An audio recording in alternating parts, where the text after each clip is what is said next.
Right now, you're watching a video. Maybe you're sitting on a couch, maybe you're lying in bed, maybe you've got 10 other tabs open and this one just barely won. You have free time and you chose this.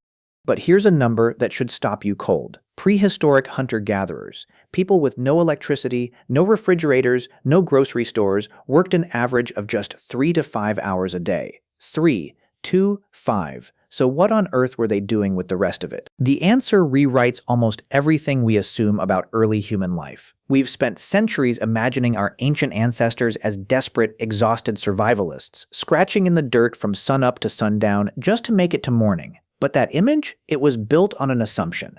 And that assumption was completely backwards. The moment archaeologists and anthropologists started actually measuring prehistoric life rather than imagining it, something extraordinary emerged. Early humans didn't just survive. They had time. And what they did with that time tells us more about who we are than almost anything else in the human story. The first crack in the old story came from an unlikely source. Not a cave painting or a fossilized skeleton, but an economic theory.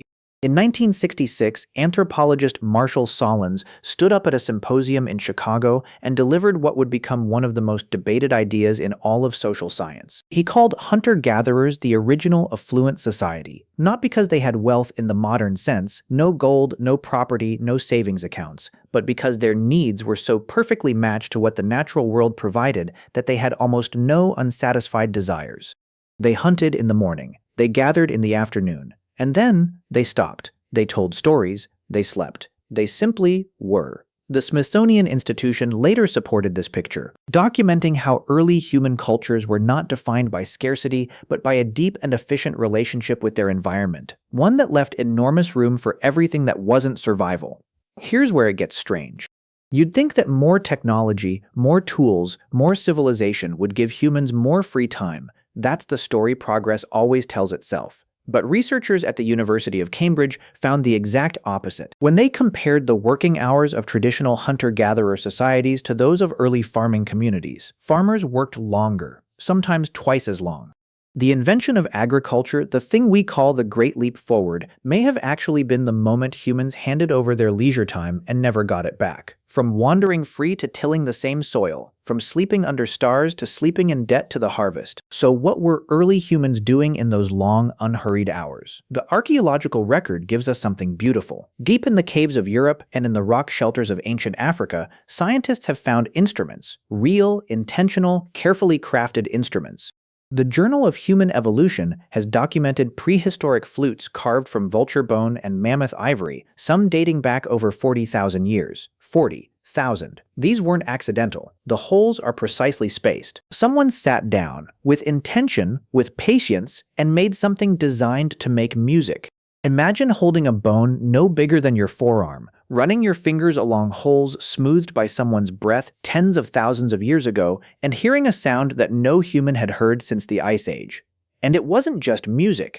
The History Channel's archaeological reconstructions of Stone Age life reveal a culture rich with game playing, storytelling, body decoration, and ceremony. Cave art wasn't a weekend project. Some sites show evidence of repeated visits, layered paintings added over generations, as if the cave itself was a living gallery that a community returned to again and again. Red ochre, one of the earliest pigments, has been found at sites 100,000 years old, not in tools, not in weapons, but pressed into designs on shells and skin. These were people making themselves beautiful, people making their world meaningful. Let that sit for a moment. 100,000 years ago, someone chose to be colorful. And then, roughly 10,000 to 12,000 years ago, almost everything changed. The Neolithic Revolution arrived. Not slowly, not gently, but like a tide that never went back out. From free-ranging bands of people following animals and seasons to permanent settlements, from settlements to fields, from fields to harvests, from harvest to the relentless arithmetic of surplus, storage, and debt. The University of Cambridge findings confirm it. The agricultural transition didn't just change what humans ate, it restructured time itself. The long, unhurried afternoons, the ones filled with bone flutes and ochre and storytelling and games, began to shrink.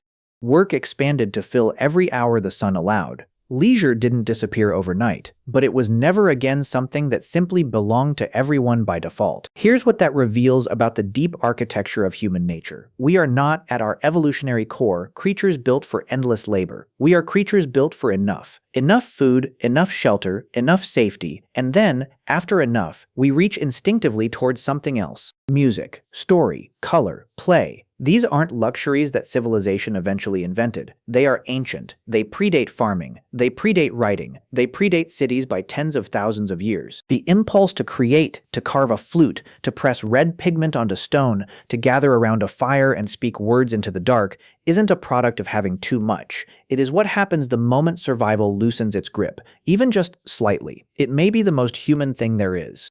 So here's a question worth sitting with. What if the story of human progress isn't really a story about gaining more and more, but about slowly forgetting something we once knew intuitively? What if the earliest humans weren't primitive versions of us, stumbling towards civilization, but something stranger and harder to categorize? People who had already solved the basic equation of survival and were busy filling the leftover hours with art, music, and meaning. What if the most honest answer to what did early humans do with their free time is roughly the same things you do, just without anyone making them feel guilty about it? You're still here, still watching. And somewhere in a cave in southern France, there is a painting of a horse that someone made 30,000 years ago, not because they had to, not because it kept them warm, but because the wall was blank and they had a hand, and they had ochre, and they had time. That image didn't survive 30,000 years by accident. It survived because making things that last is what humans do when no one is forcing them to do anything else. So the next time you create something, even something small, even something no one will ever see, you're not wasting time. You are doing exactly what your ancestors did the moment the work was done. You are being completely and unashamedly human.